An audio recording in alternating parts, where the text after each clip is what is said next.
காலை வணக்கம். அறிவோம் நன்றாக குரு வாழ்க, குருவே துணை. ஒரு ஜாதகத்தில் சந்திரன் எப்படி இருக்கிறார் அப்படிங்கிறத நம்ம நிர்ணயம் பண்ண தெரிஞ்சிருக்கணும். சந்திரன் முழுமையான சுபர்.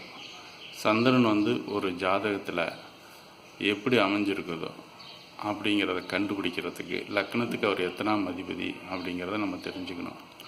உதாரணத்துக்கு மேச லக்னம் அப்படின்னு சொன்னோம்னா சந்திரன் 4ஆம் அதிபதி. அவர் தாயை குறிக்கிறவர், வாகனத்தை குறிக்கிறவர், சொத்துக்களை குறிக்கிறவர், சுகத்தை குறிக்கிறவர். அவர் லக்னத்துக்கு எத்தனாம் இடத்துல இருக்கிறாரு, அவர் வளபிறையில் பிறந்திருக்காரா தேய்பிறையில் பிறந்திருக்காரா அப்படிங்கிறத நம்ம கவனிக்கணும். வளபிறைனா சூரியனுக்கு சந்திரன் 7 கட்டத்துக்குள்ளே இருந்தால் அது வளபிறை, 7 கட்டத்துக்கு மேலே போனால் தேய்பிறை. இப்போ சந்திரன் ஜாதகத்தில் 3, 6, 8, 12 இருந்ததுன்னா அந்த சந்திரனுக்கு வலிமை கிடையாது. 3ஆம் இடத்துல இருக்கும்போது அவருக்கு வாகனம் சிறப்பாக அமையறதில்லை. 6ஆம் இடத்துல இருந்ததுன்னா வாகனத்தால் கடன், சொத்துக்களால் கடன் உண்டாக்கும். 8ஆம் இடத்துல இருந்தால் வாகனத்தால் தான் கண்டம் உண்டாக்கும். லக்னத்துக்கு 12ஆம் இடத்துல இருந்ததுனால வாகன சுகம் கிடையாது, சொத்து சுகம் கிடையாது. சுகம் பாதிக்குது, தாயாருக்கு பாதிக்குது.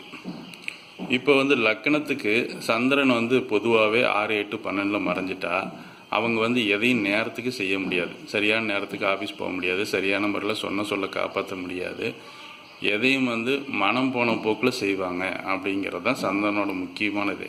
ஏன்னா காலையிலேருந்து சாயந்தரம் வரைக்கும் நீங்கள் உங்களோட செயல்பாடுகள் எல்லாமே சந்திரனால் தான் நிர்ணயம் பண்ணப்படுது. ஒரு காரியத்தை செய்கிறதுக்கு சந்திரனோட தூண்டுதல் தான் காரணம். ஏன்னா சந்திரன் தான் பூமிக்கு மிக அருகில் இருக்கக்கூடிய ஒரு முக்கியமான ஒளி கிரகம்.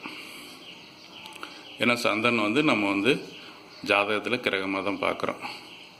அப்போ சந்திரன் முக்கியமான அதிக ஒளி தரக்கூடிய கிரகம் அப்படிங்கிறதுனால அதுதான் நம்ம மனதை கட்டுப்படுத்தக்கூடியது, செயல்படுத்தக்கூடியது.